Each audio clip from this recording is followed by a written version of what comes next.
তো দর্শক, আজকের এই ভিডিওটা খুবই খুবই গুরুত্বপূর্ণ। এই মেয়েটিকে নিয়ে, যে মেয়েটা রীতিমতো ভাইরাল, এসডিএমকে একটা গণধোলাই দেয়া, মানে কত বড় সাহস, চিন্তা করলে পারা যায় না।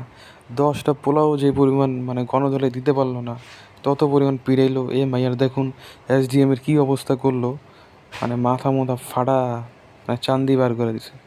এই সেই মাইয়াটা দেখুন, তাকে মাঝে মাঝে দেখা যায় 300 ফিটে দেখা যায়, মাঝে মাঝে আবার টিকটকে দেখা যায়, মাঝে মাঝে হয়তো মডেলিংও করে, মেকআপ মেরে, ফিল্টার মেরে। তো এগুলো ছবি দেখে আবার কেউ ক্রাশ খায় ফেলায়েন না। তো ওই দিনে মেয়েটা যে পরিমাণ মানে পিটাই ছিল এসডিএম রে, চান্সে চিবিলে চিবিলে। তারপর আমরা দেখলাম যে এসডিএমের বউ এসে পড়ে, বউ এসে তাকে অনেকটা সেভ করে, না হলে এই মেয়েটা আরও অবস্থা খারাপ করে ফেলতো। তো এই মেয়েটা যেহেতু এসডিএমের ফেস রিভিল করেই ফেলছে, এখন তারও ফেস দেখুন রিভিল হয়ে গেছে। তাকে চিনে রাখুন ভালো করে। অনেকে এর কঠিন শাস্তি দাবি করতেছে যে কেন এই মেয়েটা এই অবস্থা করলো এসডিএমের।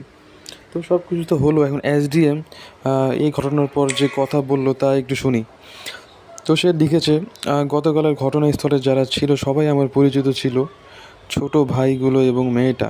ঘটনাটি থেকে যেটা গতকালের ছিল, সবাই আমার খুবই ক্লোজ, ছোট ভাইগুলো, এবং সব কিছু ঘটনা থেকে যেটা শিক্ষা গ্রহণ করলাম, লাইফে একা চলাচল করাটাই উত্তম। আপন মানুষটাই ক্ষতির কারণ হয়ে দাঁড়ায়, আর দিন শেষে আমার এই দুষ্টগুলাই আমার সবচেয়ে বেশি কাছের এবং আপন এবং ভালোবাসা, যারা কখনোই আমার ক্ষতি করার চেষ্টা করবে না।